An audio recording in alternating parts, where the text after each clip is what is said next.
ጤና ይስጥልን ክቡራን ተመልካቾች እንደምሰነበታችሁ። የምክር ከሐኪሞች ዝግጅታችን ከአሁኑ ሰዓት ጀምሮ ወደ እናንተ መድረሱን ይጀምራል። በዛሬው ፕሮግራማችን ስለ ጆሮ ህመም አጠቃላይ ሁኔታ የምንወያይ ነው የሚሆነው።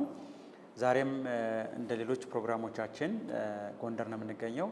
በዶክተር እንዳልካቸው ክብረት ከአንገት በላይ ህክምናዎች ክሊኒክ ውስጥ ነው የምንገኘው። ዛሬ በጆሮ ህመም በተለይም ምንነቱን እንዴት ይመጣል፣ የጆሮ አጠቃላይ ተግባራት ምንድናቸው የሚሉትን በስፋት እናያለን ማለት ነው። ዶክተር እንዳልካቸው ክብረት በጎንደር ዩኒቨርሲቲ ሆስፒታል የአንገት በላይ ህክምናዎች ስፔሻሊስት ሆነው ያገለግላሉ። በተጨማሪም ደግሞ በጆሮ ህክምና ላይ ሰብ ስፔሻሊታቸውን ሰርተው መጥተዋል። እንዲሁም በተጨማሪ በረዳት ፕሮፌሰርነት በመምህርነትም እዚሁ ጎንደር ዩኒቨርሲቲ ህክምናና የጤና ሳይንስ ኮሌጅ እያገለገሉ ይገኛሉ። ዛሬ ከእሳቸው ጋር በጆሮ ህመም አጠቃላይ ሁኔታዎች ላይ የምንወያይ ይሆናል። እንድትከታተሉን በአክብሮት እንጋብዛለን። ዶክተር እንዳልካቸው ክብረት የትምህርት ሁኔታቸውን በትንሹ ላስቃኛችሁ። በሜዲካል ዶክትሬት የተመረቁት በ2003 ዓ.ም ነው በጎንደር ዩኒቨርሲቲ። በተጨማሪም ከአንገት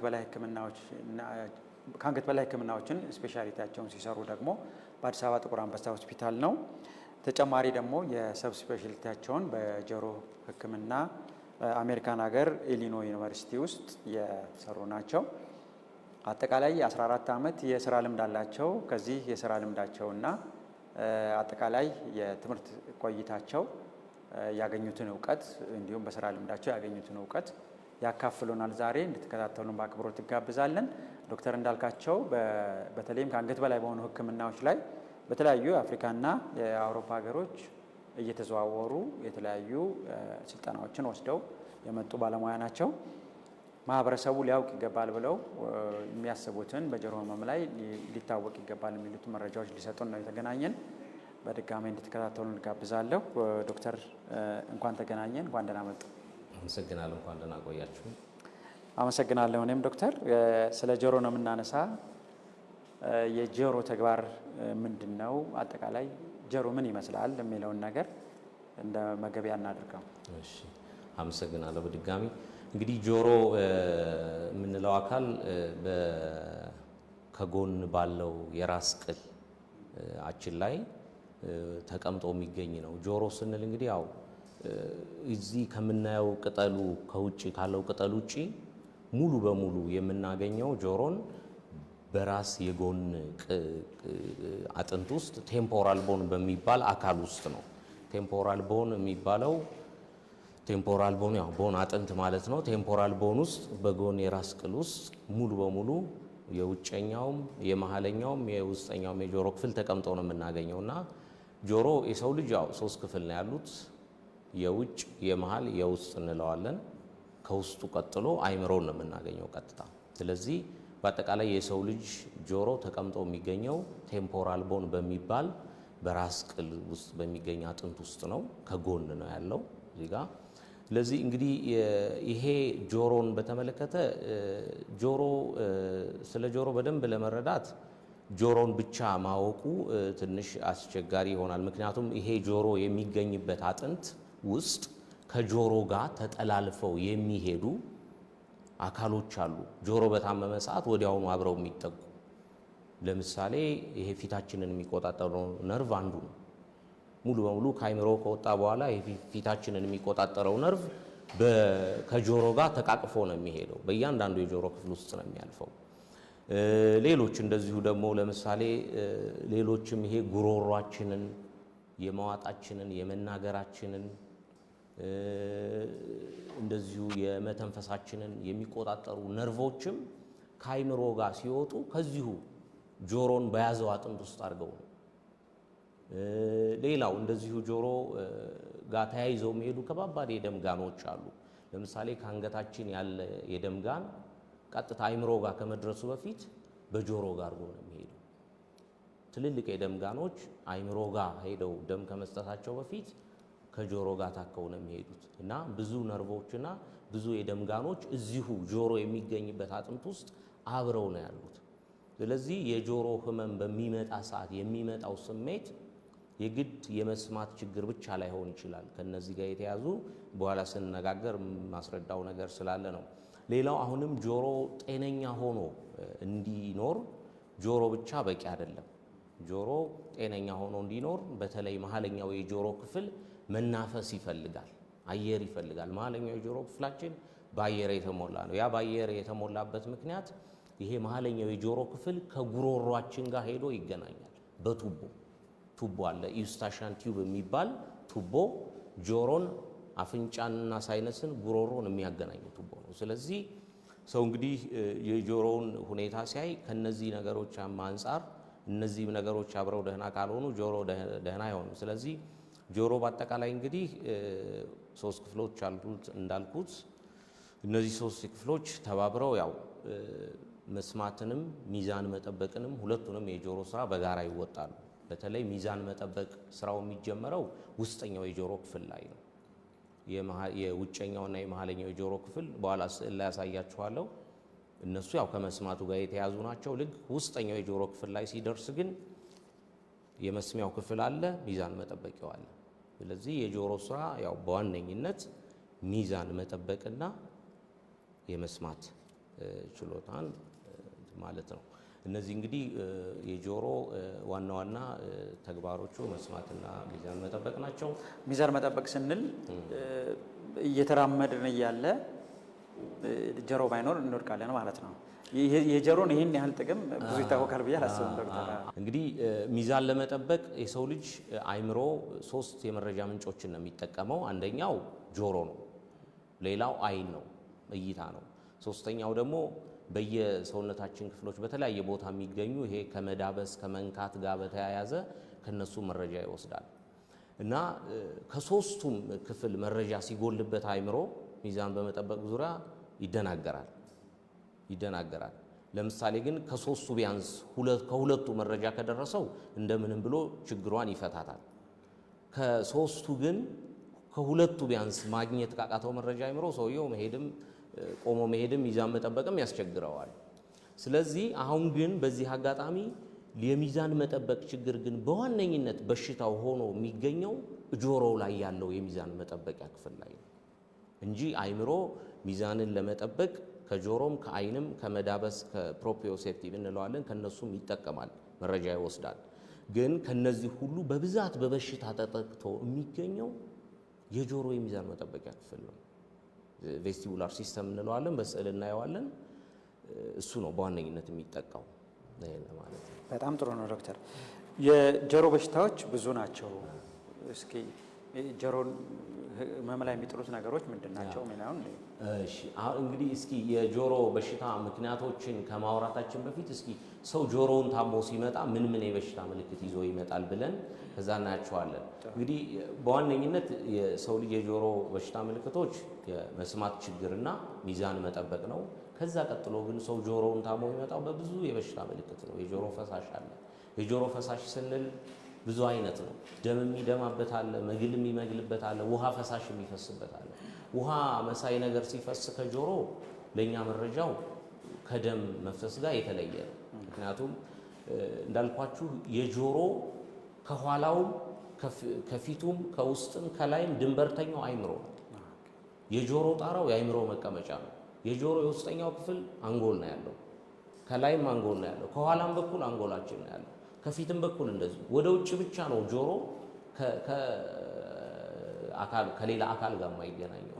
በተለይ ከውስጥም ከውስጥም ከኋላም ከላይም ከፊትም ሙሉ በሙሉ ከአይምሮ ጋር ነው ግንኙነቱ። ስለዚህ ለምሳሌ ጆሮ ፈሳሽ ያለው ሰው በመኪና አደጋ ተጎድቶ የሚመጣ ፈሳሽ ብናይ የአይምሮ ፈሳሽ ነው ማለት ነው። ያሞስለዋል፣ የአይምሮ ፈሳሽ ነው። ሌላው እንግዲህ የጆሮ ምልክት ይዘው የሚመጡት ማሳከክ ነው። ማሳከክ አንዱ የበሽታ ምልክት ነው። የተለያዩ ምክንያቶች አሉ። በዚህም አጋጣሚ እንደውም በባህል ሕክምናውም ያልተፈለገ ነገር ሲፈጸም እንሰማለን። ስለዚህ ሌላው የጆሮ ማሳከክ ነው። ጆሮ ማሳከክ በዘመናዊ ሕክምናው ትክክለኛ መፍትሄ አለው። ወደ የትም የሚያስኬድ ነገር አይደለም። ሌላው ከዚህ ጋር በተያያዘ የጭንቅላት ወይ የጆሮ ጩኸት ነው። የጭንቅላት ወይም የጆሮ ጩኸትም መነሻው አሁንም በአብዛኛው አይምሮ ታሞ አይደለም፣ ጆሮ ላይ ባለ ችግር ነው። ጆሮ ላይ ባለ ችግር ነው። ስለዚህ የጩኸትም የጆሮ ወይም የጭንቅላት ጩኸትም እንደዚሁ አንዱ የበሽታ ምልክት ነው። ሌላው እንግዲህ የጭንቅላቴ ደነዘዘኝ የሚሉት ነገር ነው። በእኛ በእንግሊዝኛው ዲዚነስ ይባላል። ግን ዲዚነስ የበሽታ ምልክት ሆኖ ሲመጣ ታካሚዎቹ ራሱ በበሽታው ፍርሃት ውስጥ ገብተው ነው የሚመጡት። እያዞራቸው ሊሆን ይችላል፣ ቆመው መሄድ አቅቷቸው ሊሆን ይችላል፣ ጭንቅላቴን ጎተተኝ ሊሉ ይችላሉ፣ ጭንቅላቴ ከበደኝ ይላሉ። ይሄ ሌላው ዋናው የጆሮ የበሽታ ምልክት ነው። ሌላው የጆሮ ውጋት ነው። የጆሮ ውጋት ወይም በእኛ ኦታልጂያ የጆሮ ውጋት ብዙ ምክንያቶች አሉት። ሌላው ቅድም ያልነገርኩ ጆሮ በእንትን ደረጃ በነርቭ ቁጥጥር ደረጃ ወደ 6 ነርቮች አሉ ጆሮን የሚቆጣጠሩ። እነዛ 6 ነርቮች ሌላም ከአንገት በላይ አካል ሄደው ይቆጣጠራሉ። ለምሳሌ ኃይለኛ የጉሮሮ ኢንፌክሽን ቢይዝህ ጆሮ ውጋት አብሮ ይኖራል። ጆሮ ግን ታሞ አይደለም። ስለዚህ የጆሮ ውጋት ሲመጣ በሁለት ምክንያት ነው። ራሱ ጆሮ ታሞም ሊሆን ይችላል፣ ወይም ደግሞ ሌላ አካል ታሞ የእሱን ህመም እየተጋራ ሊሆን ይችላል። ሪፈርድ ፔይን ይባላል። ለምሳሌ ሰው ጥርሱን ላይነዘንዘው ይችላል፣ ግን የጥርስ መበስበስ ቱዝ ዲኬ ይዞት ጥርሱን ባይነዘንዘው ጆሮውን ግን ውጋት ሊኖረው ይችላል። ለምሳሌ አንድ ሰው ድምፁ ተቀይሮ ድምፁ ታፍኖ የጆሮ ውጋት ሊኖረው ይችላል። ምክንያቱም ድምፅህን የሚቆጣጠረው ነርቭ ጆሮውን የሚቆጣጠራል። እና ጆሮ ያው ምልክቶቹ ብዙ ናቸው በበሽታ ደረጃ፣ ዋና ዋናዎቹ እነዚህ ናቸው። ስለዚህ እንግዲህ የበሽታዎቹን መንስኤ በተመለከተ ወደዛ መግባት እንችላለን። ጥሩ፣ መንስኤዎቹን እናያቸው። የህፃን አዋቂ ብለን ለይተን እናያቸዋለን። አዎ፣ መንስኤዎቹን በተመለከተ በእድሜ ክልል ብናየው ይሻላል። በህፃናት እድሜና በትልቅ ሰው ከ18 ዓመት በኋላ እንደማለት ነው። ስለዚህ በህፃናት ግሩፕ ፈርጅ ደግሞ ያለውን በሁለት ከፍለን ማየት፣ ወዲያው ሲወለዱ የሚመጣ የመስማት ለምሳሌ አሁን ከበሽታ ምልክቶቹ መሀል በዋነኝነት ትኩረት አድርገን የምንወያየው የሚዛን መጠበቅና የመስማት ችግሩ ላይ በእነሱ ምክንያቶች ላይ ነው የምንወያየው፣ ምክንያቱም ዋናው ስራው እሱ ስለሆነ። ስለዚህ እንግዲህ አሁን በህፃናት ላይ በተለይ ወዲያው በተወለዱ ህፃናት ላይ የመስማት ችግር በአሁኑ ሰዓት ከሚወለዱ 1000 ህፃናት ውስጥ ቢያንስ 3ቱ የመስማት ችግር አላቸው ተብሎ ነው በብዛት የተያዘው እና በጣም ብዙ ቁጥር ነው። በዚህም ምክንያት ህፃናት በተወለዱ ማግስት ወዲያውኑ ደህና ናቸው ብሎ ወደ ቤት አይደለም የሚወሰደው። አሁን የሚደረገው ትክክለኛው የሕክምናው ትዕዛዝ የሚያዘው በዚህ የበሽታ ብዛት ደረጃ ስላለ በሚወለዱ ህፃናት ላይ በተወለዱ ማግስት ሳይሆን በአንድ ወራቸው ላይ የመስማት ፍተሻ ይደረግባቸዋል። እያንዳንዱ ህፃን ይሄ ሁሉንም ማካተት አለበት። በበፊቱ ቼክ የሚደረጉት እንደዚህ የመስማት ፍተሻ የሚደረግባቸው አጋላጭ ምክንያት አላቸው የተባሉ አዲስ የተወለዱ ህፃናት ነበሩ። ለምሳሌ አጋላጭ ምክንያት አላቸው የሚባሉት በቤተሰብ ታሪክ ያላቸው፣ በህፃናት ማሞቂያ ክፍል የቆዩ፣ የተለያዩ መድኃኒቶችን ሲወስዱ የነበሩ በህፃናት ማሞቂያ ክፍል እና ይሄ ያፈጣጠር የፊት ያፈጣጠር ችግር ያላቸው እነዚህ ህፃናት የመስማት ችግር ሊኖራቸው ይችላል ተብሎ ስለሚታሰብ በበፊቱ ህግ እነሱ ነበሩ የመስማት ፍተሻ የሚደረግባቸው። አሁን ግን ቁጥሩ በዝቶ ስለተገኘ ማንኛውም የተወለደ ህፃን በተወለደ በአንድ ወሩ የመጀመሪያው ፍተሻ፣ በሶስተኛው ወሩ ላይ ደግሞ የመጀመሪያውን ፍተሻ ያለፈው ሙሉ ምርመራ ተደርጎለት ችግሩ እንዳለ ከተወሰነ 6 ወሩ ላይ ለዛ ህፃን በማንኛውም ምክንያት ጆሮ የሚሰማበት ምክንያት መፈለግ አለበት። ይሄን ሁሉ የምልበት ምክንያት ምንድነው?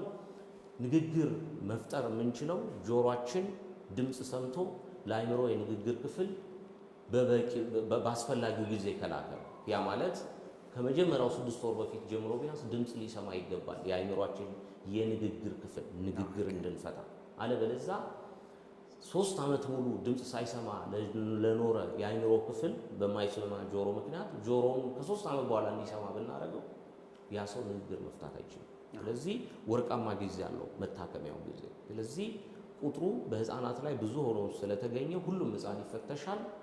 በ3 ወሩ ምርመራው ይረጋገጣል ችግሩ እንዳለበት። 6ኛው ወር ጀምሮ በማንኛውም ምክንያት በማንኛውም ዘዴ የሚያጮህም ማዳመጫ ሂሪንግ ኤድ የምንለው አለ ጆሮ ላይ ተደርጎ በጣም ጮሆም ቢሆን ሰምቶ ለአእምሮው እንዲደርሰው ይደረጋል። ህፃን ንግግር ከመፍጠር እንዳይቆጠብ ልክ 1 ዓመቱ ላይ የሚያስፈልገው ዋናው እርምጃ ይወሰዳል። ቀዶ ሕክምናም ሊሆን ይችላል።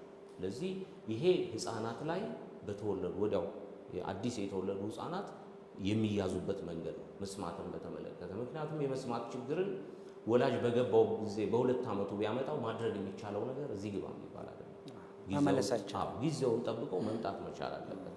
ይሄ ነው። ሌላው እንግዲህ ከአዲስ ከተወለዱ ህፃናት ቀጥሎ ባለው እድሜ አዲስ ከተወለዱ ማለት ያ እንግዲህ በመጀመሪያው 1 ዓመት 2 ዓመት እስከ 10 ዓመት ባለው ክልል ብዙ ጊዜ የመስማት ችግር መንስኤ ተብሎ የሚታሰበው የመሀለኛው የጆሮ ክፍል ፈሳሽ ማጠራቀም። መሀለኛው ጆሮ ክፍል መጀመሪያ ላይ ቀድም እንዳልኩት በአየር ነው መሞላት ያለበት። በአየር የሚሞላው ደግሞ ከየት በሚመጣለት አየር ነው? ከአፍንጫና ከጉሮሮ በኢስታሻን ቲዩብ አየር እየተላከለት።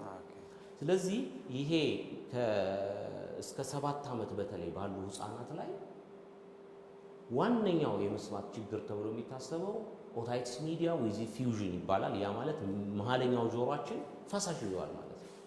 ፈሳሽ የሚይዝበት ምክንያት ደግሞ በመጀመሪያ ደረጃ መነሻው ኢንፌክሽን ነው። ኢንፌክሽኑ ከምን አንጻር ይነሳል? እንዳልኩ ይሄ ቱቦ ያልኳችሁ ጆሮን ከአፍንጫ ከጉሮሮ የሚያገናኘው ቱቦ ስራው ማናፈስም ነው። ሁለተኛ ነገር ደግሞ ከጉሮሮ ከአፍንጫ ወደ መሀለኛው ጆሮ ምንም ነገር እንዳይሄድ መከላከል አለ። ስለዚህ 3 ነው ስራው። አንደኛው ማናፈስ፣ ሁለተኛው ደግሞ ፕሪቨንሽን መከላከል አለ። ምክንያቱም ጉሮሮአችን አፍንጫ ሳይነሳችን ባክቴሪያዎች አሉበት። መሀለኛው የጆሮ ክፍል ግን ምንም አይነት ባክቴሪያ ሊኖርበት አይገባም። ስለዚህ ይሄ ቱቦ ማናፈስም አለበት አየር ወደ ጆሮ፣ ሁለተኛ ደግሞ ምንም አይነት በሽታ አምጪ ተህዋሲያን ወደ መሀለኛው ጆሮ እንዳይሄድ መከላከል አለበት። ስለዚህ በዚህ እስከ 7 ዓመት ባሉት ህፃናት ላይ ግን የዚህ የቱቦ ስራ በብቃት አሟልቶ አይገኝም። ከ7 ዓመታቸው በኋላ ነው ይሄ ቱቦ ስራውን በትክክል ይጀምራል ተብሎ የሚታሰበው። ስለዚህ ጉንፋን በያዛቸው ቁጥር ጉንፋን ማለት እንግዲህ አፍንጫ፣ ሳይነስ፣ ጉሮሮ ነው የሚያሟለው። የጉንፋኑ ቫይረስም ባክቴሪያም ወደ መሀለኛው ጆሮ እየሄደ መሀለኛውንም ጆሮ በኢንፌክሽን እንዲጠቃ ያደርገዋል። ምክንያቱም እስከ 7 ዓመት ድረስ የኢስታሻን ቲዩብ የሚባለው በስራ ጥራቱ በአካል ጥንካሬው በቂ አይደለም። እነዚህ 2 ስራዎች ለማከናወን ለማናፈስም እንደገና ደግሞ ለመከላከል። በዛ ምክንያት ኦታይትስ ሚዲያ ዊዝ ፊውዥን ወይም ፈሳሽ ማጠራቀም ጆሮ ውስጥ በዋነኝነት መሀለኛው ክፍል ላይ በህፃናት በዚህ እስከ 7 ዓመት ባለው ዋነኛ የመስማት ችግር ነው ተብሎ ይታሰባል። ሌሎች ምክንያቶች ግን ብዙ አሉ የመስማት ችግርን የሚያመጡ። ያ እንግዲህ ምንድነው የሚሆነው? አሁን ይሄ ፈሳሹ በሚገባው ሐኪም ከዛ ቦታ ለቆ እንዲሄድ ካልተደረገ መፍረጥ ይቀጥላል ማለት ነው። እንግዲህ ሌላው የጆሮ መፍረጥ ነው። እንግዲህ ህፃናት ላይ አሁን ይሄ ያልኩ ፈሳሽ መጠራቀም ወቅቱን ጠብቆ በስፔሻሊስቱ ካልተወገደ ወደሚቀጥለው ስቴፕ ሂደት ይቀጥላል፣ መፍረጥ ይመጣል ጆሮ። እሱም ሌላው ምክንያት ነው።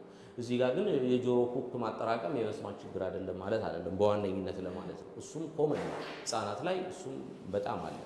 ግን በዋነኝነት ይሄ ፈሳሽ ማጠራቀሙ ምክንያቱ ደግሞ የቱቦ ብቃት አለመኖር ነው፣ የአፍንጫን ከጉሮሮ የሚያገናኘው። ሌላው እንግዲህ እነዚህ ህፃናት ልክ ትልልቅ ሰው እንደሚጠቃበትም ምክንያት ጆሮ በተለያየ በሽታ ይታመምባቸዋል። ኢንፌክሽን እና እንትን ብቻ አይደለም። ምክንያቱም ካንሰርም ይነሳል ከጆሮ ምንም እንትን አይደለም። ሌሎች ብዙ ምክንያቶች አሉ። ለምሳሌ ከፍተኛ የድምፅ ችግር ህፃናትን ቢያገኝ እሱም ከትልቅ ሰውየው እኩል ከፍተኛ የድምፅ ችግር የመስማት ችሎታ ሊያጣ ይችላል። የተለያዩ መድኃኒቶች አሉ የጆሮን ጉዳት ላይ የሚጥሉ። ለምሳሌ በእኛ ሕክምና አሚኖግላይኮሳይድ ይባላሉ መድኃኒቶቹ የሚሰጡት የካንሰር ሕክምናዎች። እነዚህ በሙሉ ጆሮን ይጎዳሉ። መድኃኒቶችም እንደዚሁ ለጆሮ ጉዳት ይዳርጋሉ ለማለት ነው። ከፍተኛ የድምፅ ነው። ሌላው ከዚህ ጋር በተያያዘ ህፃናትን ሌላው የሚያጠቃቸው በልጅነት የሚነሳ የልጅነት በሽታዎች አሉ። እነዚህ ኩፍኝ ምናምን የሚባሉ ሚዝልስ፣ መምፕስ የሚባሉትም እነዚህ አይነት ችግርን ይፈጥራሉ። በተረፈ የመስማት ችግሩ ብዙ ምክንያቶች ያሉት እንደው ከብዙ በጥቂቱ ለማለት ነው። ግን በዋነኝነት ህፃናት ላይ ይሄ ከመሀለኛው የጆሮ ክፍል ጋር የተያዘ ሆኖ ነው የሚከሰተው። ሌላው እዚህ ጋር መናገር የምፈልገው ብዙ ጊዜ እነዚሁ ህፃናት አሁን ለምሳሌ በተለምዶ ሳይሆን በሕክምና አሁን ለምሳሌ የሚያንኮራፉ ህፃናት ይባላሉ አይደል? እነዛ የሚያንኮራፉ ህፃናት የተወሰኑት ብዙዎቹ የመሀለኛው የጆሮ ክፍል ችግር አላቸው።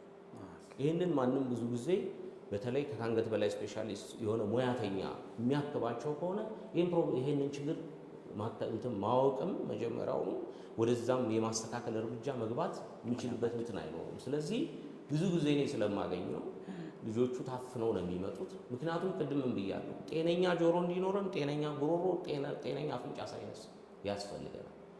ጉሮሮ የታመመ ሰው፣ አፍንጫ ሳይነሱ የታፈነና የሚያንቆራፋ ሰው ጆሮ ብዙ ጊዜ ችግር ውስጥ ነው ያለው። ስለዚህ እነዚህ ልጆች ብዙ ጊዜ አሁን በተለምዶ ይሄ ንፍጥ አይለቀውም ይባላል፣ ያፍነዋል ላይ ይባላል። ተመሳሳይ ወቅት ያ ልጅ አይናገርም እንጂ ጆሮ ቢታይ ችግር አለ። ምክንያቱም እነዚህ ልጆች አንደኛ ቱቦ ሰነፍ ነው በስራው፣ ሁለተኛ ደግሞ ይሄ የማፈኑ ነገር እንዲያንቆራፉ የሚያደርጋቸው ማፈን ቱቦውን ራሱ ያፍነዋል። ስለዚህ መሀለኛው ጆሮ መናፈስ አይችልም። ስለዚህ ብዙ ጊዜ በሕክምናው እነዚህ ልጆች ያው ጉሮሯቸው ብቻ እንደምን የሚታከምና ጆሮአቸው ግን ቋሚ ችግር ሆኖ ሊቀር ይችላል። ትልልቅ ሰው ላይ በዋነኝነት የመስማት ችግር ያመጣል ተብሎ የሚታሰበው ኮንዳክቲቭ ሂሪንግ ሎስ ከሆነ ኩክ ነው። ኩክ መጠራቀም ነው። ኩክ የሚጠራቀመው የት ነው? ውጨኛው ጆሮ ክፍል ላይ ነው፣ ሌላ ቦታ አይደለም። ከሱ ቀጥሎ ደግሞ ሌላ መሀለኛው ጆሮ ክፍል ላይ ዋናዎቹን ለመንገር ነው ዋናዎቹ። ስለዚህ ሌላው ደግሞ ኦቶስክሌሮስ ይባላል። ኦቶስክሌሮሲስ ማለት እዛ ስዕል ላይ እናዋለን። ከታምቡራችን ቀጥለው 3 የመስሚያ አጥንቶች አሉ ድምጽ የሚያስተላልፉ። አንደኛው አጥንት ስቴፒስ የምትባለውን እንቃርጎ ነው የሚይዛት። ይሄ ሁለተኛው በትልልቅ ሰው ላይ የሚከሰት የኮንዳክቲቭ ሂሪንግ ሎስ ምክንያት አምጪ ነው። ከዛ ውጭ ግን ሌላው ደግሞ ሴንሰሪ ኒውራል እንለዋል። ሴንሰሪ ኒውራል የምንለው እንግዲህ ኮክሊያውና ከዛ በላይ ያለው ነርቡ አይምሮ ሲጎዳ እንደማለት ነው። እሱ እንግዲህ በተለያየ ምክንያት ነው የሚመጣው። በዋነኝነት በትልቅ ሰው ላይ በተለይ ከ50ዎቹ በኋላ በዋነኝነት እድሜ ጋር የተያያዘ ፕሬስባይኮሲስ ይባላል። ኮክሊያው ያረጃል። የመስሚያ ክፍሎቹ በእድሜ ምክንያት እየሞቱ ይመጡና ሴንሰሪ ኒውራል ሂሪንግ ሎስ ያመጣ። ፕሬስባይኮሲስ ማለት ከእድሜ ጋር የተያያዘ የመስማት ችግር ማለት ነው። ሌላው ሴንሰሪ ኒውራል ሂሪንግ ሎስ የሚያመጣው ከፍተኛ የድምፅ ችግር ነው። ኖይዝ ኢንዲዩስድ ሂሪንግ ሎስ እንለዋለን። ኖይዝ ኢንዲዩስ ከፍተኛ ድምፅ በተለይ በአካባቢው ሰውየው በሚሰራበት አካባቢ ማሽኑ ከ85 ዴሲቤል በላይ የሚያወጣ ከሆነ ያ ሰውዬ ከረጅም ዓመት በኋላ ከድምፅ ጋር በተያያዘ ኖይዝ ኢንዲዩስድ ሂሪንግ ሎስ ይገጥመዋል።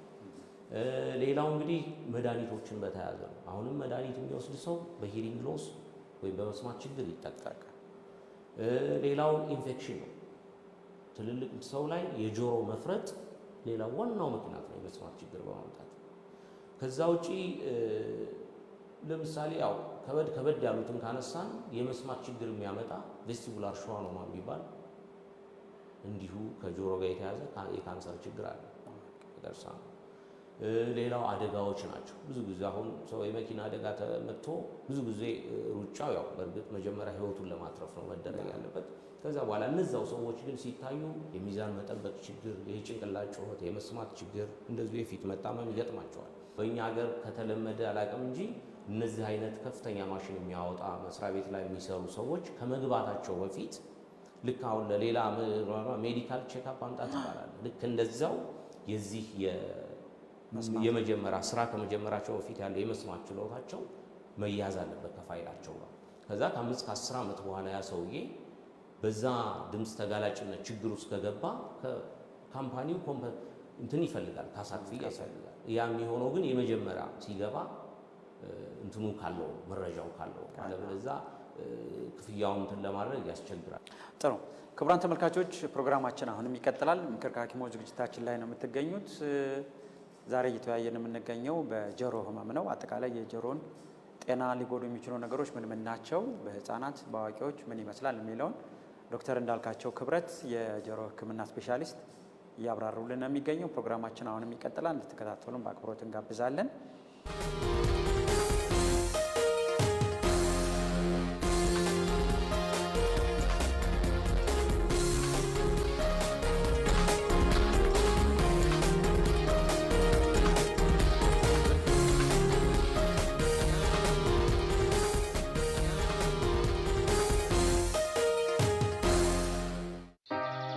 እንዲህ ያለ ስልክ እንዴት እንደማገኝ እንዳልገዛው እጅ አጠረኝ። አስፈላጊውን መረጃ ለማውረድ ስማርት ስልክ ያስፈልጋል። በተማሪ አቅም መግዛት ይከብዳል።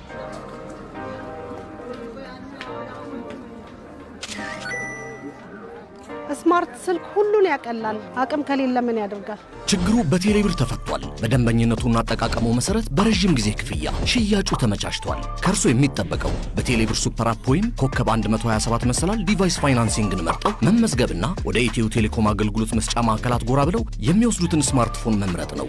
ለክፍያው አያስቡ፣ እንደ ምርጫው በ6 ወይም በ12 ወራት ክፍያ ቀስ ብለው በወር ከ959 ብር ጀምሮ በስልኩ እየተጠቀሙ ይከፍላሉ። ሳምሰንግ ጋላክሲ A26፣ ሳምሰንግ ጋላክሲ A16፣ ZTE A34፣ ZTE ብሌድ፣ ቴክኖ ፖፕ 10፣ አይቴል A50 በረጅም ጊዜ ክፍያ የስማርት ስልክ ባለቤትነት በኢትዮ ቴሌኮም፣ ሲንቄ ባንክና አዋሽ ባንክ አጋርነት።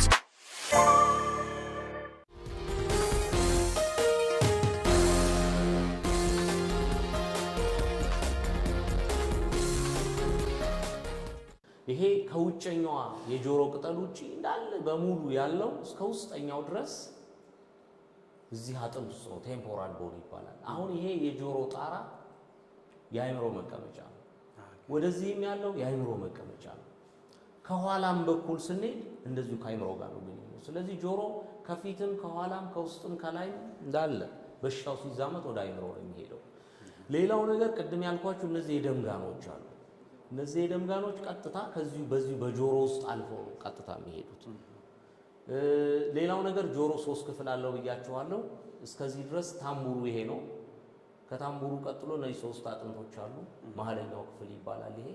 ይሄኛው ደግሞ ውስጠኛው ነው። ሚዛን መጠበቂያዎቹ እነዚህ ናቸው። ይሄ መስሚያው ነው። ልክ ጆሮ ውስጠኛው ክፍል ላይ ስንደርስ ሚዛን መጠበቂያ ቬስቲቡላር ሲስተም ይባላል። ይሄ ኮክሊያ ይባላል። ከዚህ ቀጥሎ ነርቭ ነው። ስለዚህ ውስጠኛው የጆሮ ክፍል ላይ ስንደርስ የጆሮ ስራ 2 መሆን ይጀምራል። ሚዛን መጠበቅ በቬስቲቡላር ሲስተም እና በኮክሊያው የመስማት ችግር። ከውስጠኛው ቀጥሎ ወደ ውጪ መሀለኛው ክፍል አለ። ይሄ መሀለኛው ክፍል ቅድም ያልኳችሁ ቱቦ አለ። ይሄ የምታዩት ቱቦ ከጉሮሮ መጥቶ ቀጥታ መሀለኛው ጆሮ ክፍል ላይ ነው የሚከፈተው። ይቺ ቱቦ የምትከፈትበት ቦታ ጉሮሮ ላይ ማየት ካስፈለገ ይሄ ነው። ይሄ አፍንጫ ነው፣ ሳይነስ ነው። ይሄ ጉሮሮ ቱቦ እዚህ ጋር መጣ ነው የምትከፈተው። ስለዚህ ይሄ መሀለኛው ጆሮአችን ከአፍንጫ ጋርም ከሳይነስም ጋርም ከጉሮሮም ጋር እዚህ ጋር መጥቶ ይገናኛል። ለዛ ነው ብዙ ጊዜ በተለይ ማንኮራፋት ያላቸው ህፃናት የማንኮራፋቱ ችግር ብዙ ጊዜ ስጋው እዚህ ጋር ነው የሚበቅለው። ይሄ የአፍንጫ ቶንሲል ነው። ያ ነገር ይሄንንም ቱቦ አብሮ ያፍነዋል። ለዚህ አየሩ ደግሞ የሚሄደው ምንድነው? ከዚህ አየሩ የሚሄደው ከዚህ ከአፍንጫ ከጉሮሮ ወስዶ ነው ወደ ጆሮ ለዚህ የሚሰጥ። ለዛ ነው ብዙ ጊዜ እንግዲህ የአፍንጫ የሳይነስ ችግር ያላቸው ሰዎች የጉሮሮ ችግር ያላቸው የጆሮ ችግር በአብዛኛው ጊዜ አይጠፋም ማለት ነው። ስለዚህ ክፍሎቹ እነዚህ ናቸው። በአጠቃላይ ጆሮ ስታየው የታካሚው ምንም ችግር ታምቡሩ ችግር የለበትም። ምንም ችግር የመስማት ችግር ብቻ አለ። ያ የመስማት ችግር ይቺ አጥንት በአጥንት መከማቸት ምክንያት ሌላ አጥንት ተከማችቶ እንዳትንቀሳቀስ ያደርጋል። ምክንያቱም ድምጽ የሚያስተላልፉ ከታምቡር ከተቀበሉ በኋላ እንደዚህ እየተረገበገቡ ነው ድምጽ የሚያስተላልፉ። ስለዚህ ይቺኛዋን አጥንት እንዳትንቀሳቀስ ያደርጋታል። ኦቫሉዊን ነው የሚባል ቦታ ላይ ገትሮ ነው የሚይዛል። ግሮስሊ ያው በጠቅላላ ታምቡር ስዕሉ እንደዚህ ነው የሚመስለው፣ ግን እንደዚህ ቀይ አይደለም። ታምቡሩ በተፈጥሮ ነጭ ነው። ይሄ የስዕሉ እንትን ነው። ስለ ህፃናት ሲነሳ ዶክተር እየጠቀሱልን ነበር። ብዙ ጊዜ እኛ አካባቢ አልተለመደም። እናንተ ጋር መሳሪያው ሁሉ እንዳለና እነዚህ ነገሮች ቼክ ሊደረጉ እንደሚገባ ጉዳዩ ማሳሳቢ እንደሆነ እየነገሩን ነበርና በተለምዶ ይሄ ህፃን ነው እንግዲህ ከአንድ ወር ጀምሮ ከአንድ በተወለደ እንደዚህ ጀምሮ ነው ሊታይ የሚገባ ነው ያሉንና ምን ይሆን ብላችሁ ነው? አሁን ሊሰማን ሁሉ አይችልም። እንዲህ በጥሪ ለማለማመድ መሞከር እንዲህ አይነት ነገሮች ብዙ የተለመዱ አይደሉም እና ጤነኛ ነውም ተብሎ ይታሰባል። እዚህ ላይ እንደው አጽንኦት ሰጥቶ መናገር ካለቦት ብዬ ነው። አዎ አሁን ምን መሰለህ እንግዲህ ያው በእርግጥ መስማት ችግር ስንል ደረጃ አለው እንዳልኩት እኛ ሁሉም ሰው እኩል የመስማት ችግር ያለበት ሰው ሁሉ በአንድ አይነት የመስማት ደረጃ ክልል አይገኝም። አነስተኛ አለ፣ መካከለኛ አለ፣ ከፍተኛ አለ፣ ጭራሽ ደግሞ ከከፍተኛም በላይ የመስማት ችግር ያለው አለ። ስለዚህ አሁን በአጠቃላይ ወላጅ መለየት የሚችለው ለምሳሌ አንድን ህፃን ድምፅ እንደማይሰማ ማወቅ የሚችለው መካከለኛ የመስማት ችሎታ ካለው ቢያንስ ላያውቀው ይችላል። ላያውቀው ይችላል። ምክንያቱም ጮክ ያለ ነገር ስታሰማው ሊሰማህ ይችላል። ግን ያ ልጅ አፍ ለመፍታት እያንዳንዷን ቀስ ተብሎ የሚወራው ምንም ሁሉንም መስማት አለበት። ስለዚህ ያ ልጅ አሁን ስትጮህ ሊሰማ ይችላል፣ ግን ሁሉም ሰው ጮህ አያወራም። የህፃናት ከመስማት የበለጠ ደግሞ የመናገር ችሎታቸው ክፍል ነው። አዎ አንድ አይምሮ ንግግር ለምሳሌ የአይምሮአችን የንግግር ክፍል አለ፣ ስፒች ሴንተር የምንለው እሱ ድምፅ ካልሰማ በሚሰማ ጆሮ ድምፅ ካልደረሰው አፍ አይፈታም። ያ ነው ትልቁ ችግሩ። ስለዚህ የንግግር ክፍሉ ትክክለኛ ስራ መስራት ቢችልም ጆሮ ሰምቶ ድምፅ ካላከለት ግን አፍ አይፈታም። እሱ ነው ትልቁ ችግሩ። ያ ደግሞ መከናወን ያለበት ገና በጊዜ ቢያንስ ከ6 ወሩ ጀምሮ ያ ህፃን በማንኛውም ዘዴ ተደርጎ ድምፅ ለአይምሮ እንዲደርስ መደረግ አለበት። ጆሮ ላይ ማጉያ መሳሪያ ሊደረግ ይችላል። ስለዚህ አሁን ምንድነው ወላጆች ይሄንን ነገር በቤት ውስጥ የኛ ሰው አሁን አፍ ይፈታል ተብሎ የሚያስብበት የእድሜ ክልል አለ። አንዳንዱ 2 ዓመት ጠርጥሮም ያመጣል፣ አንዳንዱ 3 ዓመት ጠርጥሮ ነው። ይሄ ሁሉ ጊዜ የባከነ ጊዜ ነው፣ ወርቃማው ጊዜ ያሳለፈ ነው ሲመጣ። ስለዚህ ለኛ ወላጆች የሚመክረው ይሄ ልምድ ቢደረግ በተለይ ደግሞ ቢያንስ የተጋላጭነት እንትን ያላቸውን ህፃናት ለምሳሌ እንዳልኩት ማሞቂያ ክፍል ገብተው ተወልደው ወደ ቤቱ ማይሄድ ብዙ እኮ አለ። የግድ በወሊድ ሰዓት በተፈጠረም ችግር ሊሆን ይችላል፣ ከወሊድ በኋላም ታሞ ሊሆን ይችላል። ማሞቂያ ክፍል ጨቅላ ህፃናት ይገባል። እነሱ ህፃናት ሁሉም በዚህ ፍተሻ ውስጥ ማለፍ አለባቸው። አለበለዚያ በኋላ ከአመት ከ2 ዓመት በኋላ እድሜ እየየ ቢባል ጥቅም አይመለስም። ስለዚህ ቢያንስ ማሞቂያ ክፍል የቆዩ በቤተሰብ ደግሞ የመስማት ችግር ያለባቸው በቤተሰብ የሚታወቅ ታሪክ ያለው እነዚህ አይነት ህፃናት ቢያንስ ወይም ደግሞ ባፈጣጠራቸው ፊታቸው ላይ ለየት ያለ እኛ ክራኒዮ ፋሻል ዲፎርሚቲ እንለዋለን ለየት ያለ ፊት ምናምን ካላቸው እነዚህ ተጋላጭነት ያላቸው ናቸው። ከሌላው ህፃን በበለ ከፍተኛ የመስማት ችግር ካለበት ብትጮህም አይገላመጥም ህፃኑ። ያኔ ወላጅ ይነቃል። ግን መካከለኛም የመስማት ችግር ካለበት ያ ህፃን አሁንም አፍ የመፍታት ችግሩ አደጋ ውስጥ ነው። ይፈታል የተወሰነ፣ ግን ተብታባው ነው ሊቀር ይችላል። የመስማት ችግር ጋር የሚወለዱ ህፃናት ይኖሩ ይሆን? ምናልባት ሲወለዱ እንደዚህ አይነት ነገር ይገጥማል። ከመስማት ችግር ጋር ባደጉ ሀገራት የሚደረገው ምንድነው? ማንኛውም ህፃን የመስማት ችሎታውን ማንም ወላጅ አይቶ ያውቀዋል ተብሎ አይታሰብም። ስለዚህ በተወለደ በአንድ ወሩ ላይ ማንኛውም ህፃን ከማህፀን ይዞ የመጣው ችግር ሊኖር ስለሚችል በተወለደ በአንድ ወሩ ፍተሻ ይደረግበታል። ያንን ፍተሻ ከወደቀ ካላለፈ አጠራጣሪ ችግር አለ ማለት ነው። 3ኛ ወሩ ላይ ሙሉ ምርመራ ይደረጋል። ዲያግኖስቲክ ቴስት ይባላል። እሱ ላይ ችግርህ ይወሰናል። ሂደቶች አሉት። ህክምናዎችን እናያቸው ዶክተር። የጆሮ ህመም እንዴት ይታከማል? የህክምና አማራጮቹ ምን ናቸው? ሶሪ ቅድም ያልተነጋገርነው ነገር አለ። ከዚህ ከሚዛን መጠበቅ ችግር ጋር በተያያዘ መስማቱ ላይ ብቻ ነው ያወራነው። የሚዛን መጠበቅ ችግሩን በተመለከተ አሁንም በጣም እሱ ላይ ትኩረት አድርጌ የምናገረው ነገር ስላለ ሰዎቹ በጣም ቀለል ያለ ምክንያት ኖሯቸው፣ በተለይ ይሄ ነገር የሚታወቀው ከአንገት በላይ ስፔሻሊስት ዘንድ ነው ብዙ ጊዜ፣ ሌሎች አያውቁትም ማለት አይደለም። እና ብዙ ጊዜ ግን ትኩረት ሰጥተን ዲዚነስ ይባላል በሽታው። ቅድም እንዳልኩት ዲዚነስ ይዞ የሚመጣ ሰው ያዞረው ሊሆን ይችላል፣ ያንገዳገደው ሊሆን ይችላል፣ ጭንቅላቱ ላይ ከብዶት ሊሆን ይችላል፣ ደነዘዘኝ ይላል፣ ጎተተኝ ይላል። የተለያየ ስሜት ነው ያለው። ሰዎቹ በጣም ሊያዳምጧቸው የሚገቡ ታካሚዎች ናቸው። በበሽታው ራሱ ስትረስ ውስጥ ገብተው ነው የመጡት፣ የሆነ ፍራቻ ውስጥ እና ከዚህ ሁሉ የበሽታ ስሜት አንጻር ግን ምክንያቱ ብዙ ጊዜ ጆሮ ላይ ሆኖ ከጆሮም ደግሞ ቀለል ያለ ምክንያት ነው። ግን ብዙዎቹን የማገኘው እኔ ጋር ሲመጡ ብዙ ስቴፕ ሄደው ፋይናሊም ደግሞ ዲያግኖሱ ይሄ የበሽታው መንስኤም ተደባብቆባቸው ነገር ነው የማገኛቸውና ይሄንን ትኩረት ማድረግ የፈለኩት ጆሮ ላይ ነው ብዙ ምክንያት ያለው። ስለዚህ ይሄንን ደግሞ ልል የፈለኩት ምንድነው ብዙ ሰው ምንድነው የሚያውቀው ጆሮ ቢሆንማ ሊጮህብኝ ነበር፣ መስማት ይቀንስ ነበር ይላል። እሱም አለ። በነገራችን ላይ ጆሮ ላይ ኮክሊያ የሚባል አለ፣ ሚዛን መጠበቂያ ደግሞ ቬስቲቡላር ሲስተም አለ። ሁለቱም ሚዛን መጠበቂያው መስሚያውም የሚጋሩት ፈሳሽ አለ። ለምሳሌ ኢንዶሊንፍ የሚባል በጋራ ነው የሚጠቀሙት። አንድ አይነት ግን ስራቸው ይለያያል በጣም በሚገርም ሁኔታና አንዳንዱ በሽታ ሚዛን መጠበቂያውንም መስሚያውንም አጥቅቶብህ ይመጣና ለምሳሌ ሜይነርስ ዲዚዝ የሚባል አለ። ሜይነርስ ዲዚዝ ማለት የጆሮ ውስጥ ያለ ፈሳሽ ግፊት ማለት ነው። ግፊት ማህበረሰባችን የሚያውቀው ሁሌም ያው ብዙ ጊዜ እዚህ ላይ እጅ ላይ የሚለካ የደም ግፊት ነው። ግን ጆሮ ውስጥ ራሱን የቻለ ግፊት አለ።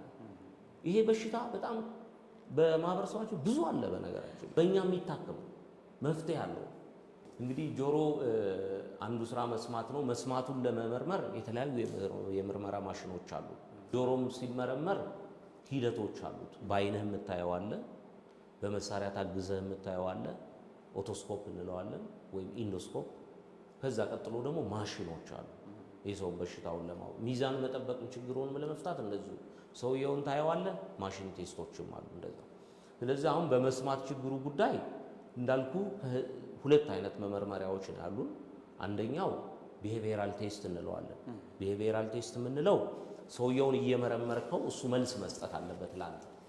ለምሳሌ ኦዲዮሜትሪ የሚባለው እዚህ ጋር የድምጽ ሄድፎን ተደርጎልህ ድምጽ እየተሰጣ ማሽኑ ድምጽ ሰምቻለሁ ብለህ መጫን አለብህ።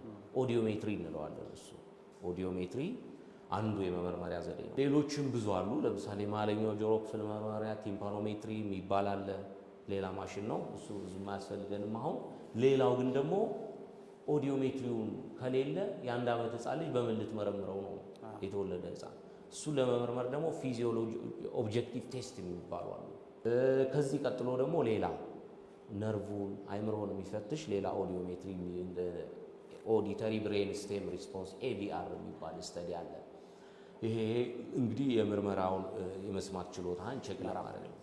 እዚህ ጋር ለምሳሌ አንዳንድ ሰው ይመጣና ቅድም እንዳልኩ አሁን አንተ ለምሳሌ የሆነ ስራን መልቀቅ ፈልገሃል። ጆሮ ያልሰማም ትለኝ አልሰማም ማለት ብለህ የምትመጣው ነው። ግን ጆሮህ እየሰማ ሊሆን ይችላል። አሁን ለምሳሌ አሉ አንዳንድ ሰዎች ካሳ ፍለጋ ተመቶ የመስማት ችግሩ ልክ ሊሆን ይችላል። ግን በውሸት አይ እየሰማው አይደለም ይላል። አሁን እነሱን የምትለየው ኦዲዮሜትሪ ያልኩህን ምርመራ ሰርታ አይደለም። ምክንያቱም ኦዲዮሜትሪው ድምጽ ሲሰጥህ ሰምቻለሁ ማለት አለበት። ገንዘብ ጥቅም ከፈለክ አልሰማም ነው የምትለው። ስለዚህ እሱን የምትይዘው በምንድን ነው? በእነዚህ ማሽኖች አኩስቲክ ኢሚሽን፣ ኦዲተሪ ብሬን ስቴም ሪስፖንስ አሉ። እነሱ የእሱን ትብብር አይጠይቁም፣ ያወጣባል። መመርመሪያዎችን ይህን ያህል ካየን የህክምና አማራጮችን አሁን ማየት እንችላለን። የህክምና አማራጮቹ በአይነት መድኃኒት የምንሰጥበት ጊዜ አለ፣ ማዳመጫ የምናዝበት ጊዜ አለ፣ ሰርጀሪ የምናዝበት ጊዜ አለ። ሌላው ደግሞ ቢሄቪየራል ቴራፒ ሊሆን ይችላል፣ ምክርና ከምክር ጋር የተያያዘ። ለምሳሌ መድኃኒት የምትጠቀምበት አንዱ ኢንፌክሽን ነው። ሌላው ቅድም ያልኩ የጆሮ ግፊት ፈሳሽ ነው። የጆሮ ፈሳሽ ግፊት መድኃኒት እንጠቀማለን በጣም። ሌላው ደግሞ ሰርጀሪ ካሰብክ ደግሞ ሰርጀሪ አሁን ለምሳሌ የጆሮ ኢንፌክሽን የሚፈርጥ ጆሮ ለምሳሌ ብዙ ሰው ብዙ ጊዜ አያለው ታምቡሩ ደህና አይደለም የተቀደደ። እኛ ግን ታምቡሩ አይደለም የሚያስቸግረን፣ ከታምቡሩ ወደ ውስጥ ብዙ የሚጠገን አካል አለ። ሚዛን መጠበቂያውን ይመታብናል። ስለዚህ የሚፈርጥ ጆሮ ያለው ሰው እንደውም ባጭሩ በዚሁ እኛ የመስማት ችግሩ አይደለም የሚያሳስበን፣ የሚፈርጥ ጆሮ ላለው ሰው ፈሳሹ ለምንድን ነው የሚለው የጆሮ መፍረጥ አሳሳቢ የሚያደርገው በአይምሮ መግል በማጅራት ገትር ህይወትን አደጋ ላይ ስለሚጥል። ምክንያቱም ቅድም ስል ነበር የጆሮ የውስጠኛውም የላይኛውም የኋለኛውም የፊተኛውም ድንበሩ አይምሮ። ስለዚህ ለረጅም ዓመት ጆሮ ከፈረጠ በኋላ የትም አይደለም የሚሄደው፣ አይምሮ ውስጥ ነው የሚገባው። የጆሮ መምገል በተደጋጋሚ የምናገረው ነገር በሽታው በባህሪው ያዘናጋል፣ ይመግላል፣ ይደርቃል፣ ይመግላል፣ ይደርቃል፣ ይመግላል፣ ይደርቃል። ደረቀ ማለት ድኗል ማለት አይደለም። ከነጉዳቱ ነው ቁጭ የሚለው በጣም ብዙ ጊዜ ማለት ነው። አልፎ አልፎ ነው አንዴ ፈርጦ በዛው ዝም የሚለው ጆሮ። 3-4 ከፈረጠ በኋላ 3-4 የፈረጠ ከደረቀ ቋሚ ጉዳት ፈጥሯል። ብዙ ጊዜ ያ ቋሚ ጉዳት አንዱ የታምቡሩ መቀደድ ነው። የታምቡሩ መቀደድ አሁን ለኛ አይነቱ እንትን ከባድ ችግር አይደለም ማለት ያው ሰርጀሪ ይፈልጋል፣ ቀዶ ሕክምና ይፈልጋል፣ በቀላሉ ይፈታል። ግን ከዛ በላይ ነው እኛ የምንፈራው ችግር። አንዳንድ የሚነሱ ነገሮችን እስኪ ግልጽ እናድርጋቸው ዶክተር። በተመልካቾች ዘንድ ማህበረሰቡ የጆሮ መኮርኮሪያ ኮኬ ማውጫ ይዞ እናየዋለን። በተጨማሪ ደግሞ ከሻወር በኋላ ማጽዳት እየተባለ እነዚህ እንጠቀማለን። እንዲሁም አንዳንዶቹ ድሮ የምናውቃቸው አርሶ አደሮች አንጠልጥለዋት በኪሳቸው ሁሉም ይዞሩ ነበር። ምን ያህል ይመከራል እሱ ጥቅሙ ጉዳቱ? ጆሮ በአጠቃላይ ራሱን የሚያጸዳ አካል ነው። ምንም አይነት ጣልቃ ገብነት አይፈልግም። ምንም አይነት ምክንያቱም ጆሮ በተፈጥሮ ሲፈጠር የራሱን እንኳ ያመረተውን ኩክ ከውስጥ ወደ ውጭ የሚገፋበት የራሱ ዘዴ አለው። በሳይንስ የተረጋገጠ ራሱን የሚያጸዳበት የራሱ የሆነ ዘዴ አለው። ስለዚህ ምንም አይነት የጆሮ ማከክ የማጽዳት ተግባር ፈጽሞ ክልክል ነው። የዛን የጆሮ ኖርማል ጤነኛ ስርዓቱን ነው የሚረብሸው። ጆሮ ኩክን ወደ ውጭ የሚገፋበት የራሱ ዘዴ አለው። የሆነ ሰው ሌላ ነገር ሲጨምር ተቃራኒ ስራ ነው የሚሰራው እና ጆሮ ማከክም ማጽዳትም ክልክል ነው። ራሱን ማጽዳት አለበት። ሌላው አንዳንዴ ግን አንዳንድ ሰዎች ላይ ጤነኛ ያልሆነ የኩክ አፈጣጠር ያላቸው አሉ። በእኛ ኬራቶሲስ ኦብሉትራንስ ይባላል። ኩኩ ምንድነው የሚሆነው? ጆሮ ገፍቶ መጣል አይችልም። እዛው የሚጣበቅ ነው እና እነዚህ ሰዎች እንዲህ በቀላሉ እንኳን በእጥበት ምናምን አይወጣም። እንደዛ ኬራቶሲስ ኦብሉትራንስ የሚባለው ልክ እንደ ሽንኩርት እንትን እንደዛ እየተደራረበ እዛው ነው የሚሄደው እና አጥንቱን ሁሉ ይበላል። ይሄ ፊት ሁሉ ያጣማል። ብዙ ነው እንትኑና በተለይ እነዚህ ችላ የተባሉ በእድሜያቸው የሄዱ ሰዎች ላይ ከተከሰተ እንደዛ ያመጣልና ይሄ ጤነኛ ያልሆነ የኩክ አፈጣጠር ካላቸው እሱም ደግሞ ታካሚው አይደለም የሚያወጣው። እንኳን ታካሚው በሙያው እንኳን ውስጥ የሌለ ሰው ማውጣት ያስቸግረዋል። ከፍተኛ የሆነ ትግል ይፈልጋል። አንዳንዴ ማደረጃ ሰጥቶ ማውጣት ሊያስፈልግ ይችላል። እንዲህ እንደ በቀላል ኩክ ታጥቦ ማያወጣው። ሌላው ደግሞ አንዳንድ ሰዎች ይሄ የኩክ የማምረት መጠኑ ይበዛል፣ ጆሮ ገፍቶ መጣል ከሚችለው ጤነኛ ኩክ ሆኖ ማለት ነው። እሱም ከሆነ መውጣት ይችላል። ግን ኩክ መቼ ነው የሚወጣው ነው ከጆሮን ከጆሮ ኩክ የሚወጣው ስለበዛ አይደለም፣ የበሽታ ስሜት ካመጣ ነው። ክልክል ጆሮ ለምሳሌ የሚገርም ነው። አንተ ጆሮ ዝግት አድርጎ ታይቶ ሰውየው ግን ምንም ችግር የለበትም፣ አይነካም። እሱ ራሱ ጆሮ ይፈታዋል። ግን ኩክ በዝቶ መስማት ቸግሮ እየጮህብህ ደፈነኝ ካልክ ያ ኩክ መውጣት አለበት። ስለዚህ ኩክ የሚወጣው መቼ ነው? በዝቶ የበሽታ ምልክት ካመጣ ነው እንጂ በባለሙያ ጨምሮ ነው የሚወጣው። በባለሙያ አዎ። ምክንያቱም ይሄን ያልኩበት ምክንያት ምንድነው? አንዳንዴ ትክክለኛ ያልሆኑ ስራዎችም አሉ፣ ግማሽ ሰርተው ይተውታል። ያኔ በነገራችን ላይ የጆሮ ዋናው ሌላው የኢንፌክሽን መነሻ ውሃ ነው። ውሃ አይወድም ጆሮ። እንዳልኩት ጆሮ ማጽዳት ማከክ አንዱ የኢንፌክሽን መነሻ ነው። ጆሮን የሚያጸዳ ሰው መጨረሻው የጆሮ ኢንፌክሽን ያያል። ስለዚህ የጆሮ ኢንፌክሽን መነሻዎች ብለን ብንነጋገር አንዱ የሚያጸዳ ሰው ነው የሚታመው። ሌላው ውሃ ማስነካት ነው። ለምሳሌ አንተ አሁን ኩክ ዘግቶ በውሃ ማጠብ ይጀምሩና ወይ አውጥተው አይጨርሱትም ማለት ውሃውም ገብቷል። ለኢንፌክሽን ነው ተዳርገው የምትመጣው። ስለዚህ ሙሉ ስራ መስራት ነው። ብዙ ጊዜ ወደ ውስጥ ገባ ካለ እንትንና ይተውታል።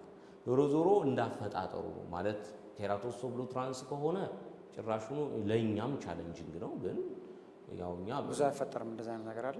አንዳንድ ሰዎች አልፎ አልፎ ብዙ አይደለም። ዋናው ዝም ብሎ ራሱ ጤነኛው ኩክ ዝም ብሎ በዝቶ ይዘጋህና በቀላሉ ይወጣል። ስለዚህ ኩክ ጤናማ ነው ማለት ጤናማ ነው። ኩክ ዋናው ጆሮ ራሱን ከኢንፌክሽን የሚከላከለው ኩክ በማምረት ነው። ኩክ በተፈጥሮ ለባክቴሪያ የማይመች ፒኤች አለው። ፒኤች ማለት አሲዲክ ባህሪ ያለው እና ባክቴሪያዎችን እንዳያድጉ ነው የሚያደርገው።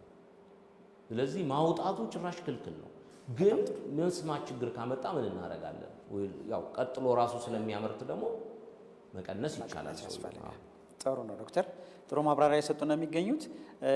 ከዚሁ ጋር ተያይዞ በኤርፎን መጠቀም አንዳንድ ወጣቶች ላይ ያው ለሙዚቃም ለተለያዩ ሁኔታዎችም ኤርፎን ሲጠቀሙ እናያለን። በስራ ምክንያት ደግሞ እንደዚህ እንደኛ አይነት ካሜራማኖች ድምፅን ለመቆጣጠር ስለሚፈልጉ ያን ይጠቀማሉ። ይሄ ጆሮ ላይ ችግር ያመጣል? ካመጣስ መቼ ነው የሚያመጣ? አሁን እንግዲህ የኢርፎን ነገር ጉዳቱን በሁለት መንገድ ነው የምናየው። አንደኛው ያው የድምፅ መጠኑ ነው። የድምፅ መጠን ጉዳት የሚያመጣው ቢያንስ ከ85 ዴሲብል በላይ ድምፅ የምንለካው ዴሲብል በሚባል የመለኪያ መጠን ነው። እና ከ85 ዴሲብል በላይ ከሆነ እና ለረጅም ጊዜ የሚያደርገው ከሆነ የመስማት ችግር ያመጣል በራሱ አንዱ የድምፅ መጠን ነው እንጂ ለምሳሌ 50 ዴሲብል አድርገህ ብትሰማ የድምጽ መጠኑ አይጎዳም። አንዱ የድምጽ መጠን ነው። እሱ እንግዲህ ኢርፎኑ ላይ መመጠኛ ካለው ጥሩ በድምጽ ብዛቱ እንዳይጎዳ። ሌላው ግን ጆሮ በተፈጥሮ ጤነኛ የሚሆነው ክፍት ሆኖ ከዘጋኸው በሽተኛ ነው። ምክንያቱም አሁን ለምሳሌ ጆሮ ሆኖ ሁሌ መናፈስ ይፈልጋል። የራሱ የሆነ ሙቀት አለው፣ የራሱ የሆነ እርጥበት አለው። ስትዘጋው ለምሳሌ ዘግተው ብትል ጆሮህ ምንድነው የሚሆነው? ውስጡ ጨለማና ሙቀት በሙቀት ነው የሚሆነው። ሌላ መናፈሻ የለውም። ከውስጥም ታምቡሩ ዘግቶታል። ስለዚህ ከዚህ ከዘጋኸው የማይናፈስ ጨለማና ሞቃታማ ቦታ ነው የሚሆነው። ፈንገስ ነው የሚራባው፣ ለኢንፌክሽን ይዳርጋል። ስለዚህ በሁለት መንገድ ነው የሚያጠቃው ኢርፎን ማድረግ። ሌላው ዶክተር የአንዳንድ ሰዎች እንዲሁም ይሄ ቢጠና ቁጥሩ ብዙ ይመስለኛል እና የአንዳንድ ሕክምናዎች ቦታ ይሄዳሉ እናውቃለን በሚሉ ሰዎች ሲሰሩ ጆሮአችሁ እንዲህ አይነት ነፍሳት ይዞ ተገኘ እንደዚህ ወጣላችሁ እየተባለ ሲታይ እናያለን። ጆሮ ይህን አይነት ሁኔታ የሚፈጥርበት ሁኔታ አለ ወይ? እነዚህ ነፍሳት ከየት መጡ እንዴት ገቡ የሚለው እሱ ቢታይ ጥሩ ነው እንደ ባለሙያ። እንግዲህ አሁን መሰለህ አንዱ የጆሮ የበሽታ ስሜት እንደ መፍረጡ ሁሉ ማሳከክ ነው እና አንዱ የጆሮ በነገራችን ላይ ያው ጆሮ ከበላ በዚህ ነው ማከክ የሚፈቀደው ይባላል። ማከክ ስለማይችል ይሄ ደግሞ አይደርስም ጆሮ ስለማይደርስ ነው።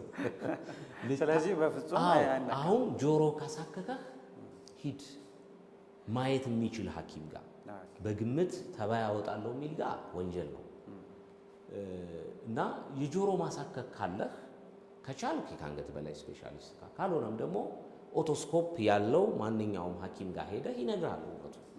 ስለዚህ ጆሮ በልቶ ብታከው መብላቱ እየጨመረ ነው የሚመጣው። ሌላው አንዱ የጆሮ ኢንፌክሽን አጋላጭ ምክንያት ኢች ስክራች ሳይክል ይባላል። ኢች ማለት መብላት ነው፣ ስክራች ማከክ ነው። ቪሸስ ሳይክል ነው። ባከከው ቁጥር መብላቱ እየጨመረ ይመጣው፣ ባከከው ቁጥር መብላቱ እየጨመረ ነው ይመጣው። ስለዚህ ለምሳሌ አሁን ፋርማሲ ጥጥ አለች የምትሸጥ አይደል? እሷ በእሷ የሚጸዳ መስሎት ያጸደዋል፣ ለጊዜው ደስ ይለዋል። ከተወሰነ ቀናቶች በኋላ ግን ያንን የመብላት ስሜት ጥጦ ያረካው እየጨመረ ነው ይመጣው ኢቺንግ ወይ ማሳከው፣ ከዛ ወደ እንጨት ይቀይረዋል። አሁንም መብላቱ እየጨመረ ነው ይመጣው። ምክንያቱም ጆሮ በልቶ ብታከው መፍትሄው እሱ አይደለም፣ ትክክለኛውን ሕክምና ማግኘት ብቻ። ምክንያቱም ብዙ ምክንያቶች አሉ። አለርጂ ሊሆን ይችላል፣ ፈንገስ ኢንፌክሽን ሊሆን ይችላል፣ ዝም ብሎ ድራይ ደረቅም ሆኖ ሊሆን ይችላል። ስለዚህ ምክንያቱ ታይቶ ነው የሚነገረው። ተባይ አለ ብሎ ማስወጣት ግን እውነት ለመናገር በጣም ኋላ ቀርነት። ምክንያቱም የሰው ልጅ ተባይ ይዞ እንደዚህ ቁጭ ብሎ ያወራል፣ ወረፋ ጠብቆ አይታከምም። ጆሮ ውስጥ ተባይ የሚንቀሳቀስ ተባይ ሌሊት 10 ሰዓት ቢገባብህ አትተኛም። እንቅልፍ አንግታት ነው ኢመርጀንሲ ድንገተኛ የምትሄደው። ይሄ በሰው መቀለድ ነው። ሰው እንዴት ተባይ ይዞ ይኖራል? ሊኖር አይችልም። በቃ ምክንያቱም ኖሮ ጤነኛው ህይወትህን ያውካል። እንደዚህ ቀን ጠብቀህ የምትታከመውም ነገር አይደለም። ተባይ ከገባብህ ይገባል፣ በድንገተኛ ነው የምትመጣው፣ ይወጣል፣ ተፈቶ ትሄዳለህ እንጂ ተባይ ይዘህ በየወሩ እየሄድክ ማስወጣት ይሄ እንግዲህ መቼም ሰው ላይ አይሞከርም እንጂ የስሜት ልዩነቱን ማወቅ ከፈለገ ትንሿን ቁንጫ ያስገባና ይሞክረው ልዩነቱ። ያኔ እንዲህ በየወሩ እየሄደ ተባይ ያለ የሚያስወጣው ስሜት እንዳልሆነ ያውቀዋል። ትክክለኛ ተባይ ሲገባ ሌላ ነው ስሜቱ እና በተለምዶ ሲያሳክካቸው ቅንቅን አለ የሚሉት ተግባር አለ። በጣም አስነዋሪ ነው። እንደውም እሱን በሽታ በሌለበት ነው የሚያክሙት አንደኛ ነገር።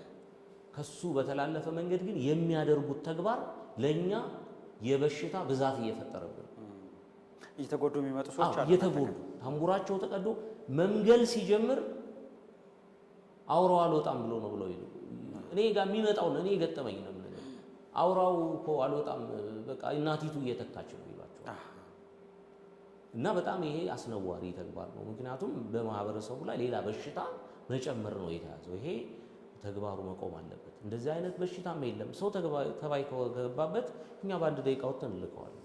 የምን መመላለስ ነው? እየተመላለሰ የሚያስወጣ ተባይ ጆሮ የሚያሳክኩት ብዙ ምክንያቶች አሉ። በጣም ጥሩ። ማህበረሰቡ ይህን ሊረዳ ይገባል። ጥሩ ዶክተር፣ እያጠቃለልን ነው። መከላከሉ ላይ ትኩረት እናደርጋለን። እንዴት መጠንቀቅ አለብን? ለጆሮ ትልቅ የሰውነታችን ክፍል ነው እንደተነሳው። ስለዚህ እንዴት እንንከባከበው? እንዴት እንጠብቀው? የሚለውን ነገር እንደማጠቃለያ ነው። እንግዲህ ያው በጆሮ ኢንፌክሽን ጉዳይ ያው በዋነኝነት ብዙ ጊዜ ኢንፌክሽኑ ነው ብዙ ማህበረሰባችንን በጥቃት የሚያጋልጠውና ኢንፌክሽኑን ለመከላከል አንዱ ነገር በቃ ጆሮን መንካት ክልክል ነው። ጆሮ አይታከክም፣ አይጸዳም። ውሃ መጨመር ዋናው ምክንያት ነው። ድሮ እንደውም እኮ የጆሮ ኢንፌክሽን ስዊመርስ ኢር ነው የሚባለው። ዋናተኞች በጣም ይጠቃሉ። ያው በዋና ሰዓት የግድ ስለሚገባ ማለት ነው። እና ውሃ መክተትም አይፈቀድም፣ ማጽዳት ማከክም ክልክል ነው። ይሄ ከዚህ ተግባር በመቆጠብ ብቻ ራሱ ቅንቅን ነው ብሎ ይሮ ባለማስጎርጎር ብዙ ነገር ማስወገድ እንችላለን።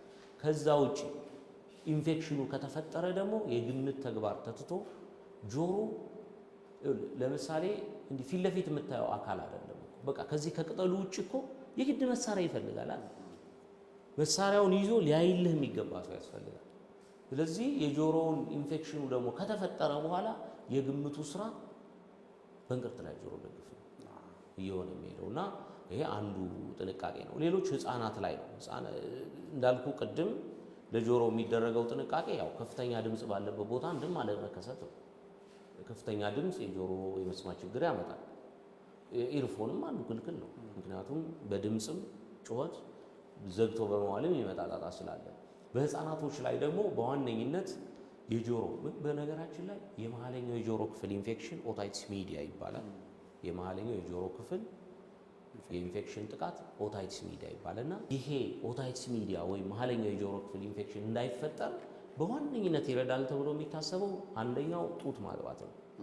በተለይ የመጀመሪያው 6 ወር ጡት ብቻ በተቻለ መጠን እሱ ይሄ ትልቅ የሚሰጠው ትኩረት ነው። ሌላው ደግሞ ያው ክትባቶችም አሉ። ደረጃዎች የሚሰጡ ክትባቶች የተለመዱት ክትባቶቹ ያስፈልጋሉ። ሌላው በተቻለ መጠን ቤት ውስጥ የሚያጨስ ሰው ካለ ማስወገድ፣ ለጭስ መጋለጥ የለባቸው። ምክንያቱም ይሄ አፍንጫና ጆሮ ጉሮሮን የሚያገናኘው ቱቦ ለጭስ ከተጋለጠ ይቆጣል፣ ያብጠና ይዘጋል ቱቦ ራሱ። ከዛ ይሄ ቱቦ ከተዘጋ በቃ ጆሮ ባይኖርህ ነው የሚሻለው። ምክንያቱም መሀለኛው ጆሮ ሆኖ ላንተ አካል የሚሆንህ ይሄ ቱቦ ስራውን ከሰራ ነው። አለበለዚያ ጆሮ ባይኖርህ ነው የሚሻለው፣ መከራ። ስለዚህ ይሄ ሲጋራ የሚያጨሰው በቤት ውስጥ ካለ ለሱ እንዳይጋለጡ ማድረግ በጣም አስፈላጊ ነው ለጆሮአቸው ኢንፌክሽን። ምክንያቱም የጆሮ ኢንፌክሽን በጣም ብዙ ነው ህፃናት ላይ። ይሄ ነው የሚባል ቢያንስ ምንድነው የሚባለው በጣም ከ1 እስከ 6 ዓመታቸው ቢያንስ 80% የሚሆኑት ህፃን አንዴ ሁለቴ ያጣቸው። ግን እንዳልኩ ተከስቶም በራሱ የሚጠፋበት ጊዜ ስላለ ነው። ሁሉም ወደ ሕክምና ላይ መጣ ይችላል በራሱ የሚጠፋ ስላለ ነው። እና ስለዚህ ህፃናት በመሀለኛው የጆሮ ክፍል ኢንፌክሽን ኦታይቲስ ሚዲያ በጣም ስለሚጠቁ ጡት ማጥባት፣ ለጭስ እንዳይጋለጡ ማድረግ። ሌላው ደግሞ ዴይኬር ነው። አሁን ካየ እንግዲህ ከ6 ወር በኋላ ምናምን ያው ወላጅ ወደ ስራ መሄድ ስላለበት ለዴይኬር ይሰጧቸው። አንዱ ለዚህ የሚዳርገው ለጆሮ ኢንፌክሽን በተፋፈነ መልክ ብዙ ህፃናት በአንድ ላይ ሲኖሩ ትምህርት ቤት ሲሄዱ ነው የሚይዛቸው። ዴይኬር ሲሄዱ ነው ይሄ ህፃናት ማቆያ ክፍል ሲሄዱ። ሌላው ደግሞ እንትን ነው በተቻለ መጠን ይሄ ይሰጣሉ ያው የእናት ጡትን የሚተቀምሱት ደረቅ እሱ ፓሲፋየር ይዙ ይሉታል። እሱ በተቻለ መጠን አይመከርም እሱ ለኛ። እና እነዚህ ናቸው ህፃናት ላይ ኢንፌክሽኑን ለመከላከል የሚጠቅሙት። በተለይ ግን ህፃናት ላይ በተለይ አዲስ የተወለዱ ህፃናት ላይ እኛ ሀገር መለመድ ያለበት የመስማት ፍተሻ ነው። እሱ ተደርጎ ቀጣዩ ስቴፕ ቶሎ እንዲደረግላቸው ይሄ ነው ማሰላለ። በጣም ጥሩ። በጣም አመሰግናለሁ ዶክተር እንዳልካቸው ክብረት በጎንደር ዩኒቨርሲቲ ሆስፒታል የአንገት በላይ ህክምና ስፔሻሊስት፣ በተጨማሪም የጆሮ ቀዶ ህክምና ስፔሻሊስት ሰብ ስፔሻሊስት እንዲሁም ረዳት ፕሮፌሰር ኖት። ለሰጡን ማብራሪያ እጅግ በጣም ነው የምናመሰግናለሁ። እኔም በጣም አመሰግናለሁ። ክቡራን ተመልካቾቻችን ፕሮግራማችን በዚህ ነው የሚጠናቀቀው። ጆሮ ብዙ ነገራችን ነው። ለጆሮ የምናደርገው ጥንቃቄ መላ ሰውነታችንን እንደሚጠብቅ ዛሬ ከውይይታችን የተረዳን ይመስለኛል። ፕሮግራማችን በዚሁ ይጠናቀቃል። ሰለሞን አወቀ ሳስተናግዳችሁ ቆየሁ። እንዳለው ተሾመና ብዙ አለም ታየ በካሜራው በኩል አብረውን ነበሩ። ሳምንት በሌላ ርዕሰ ጉዳይ ከሌላ ባለሙያ ጋር እንገናኛለን። መልካም ጊዜ ነው።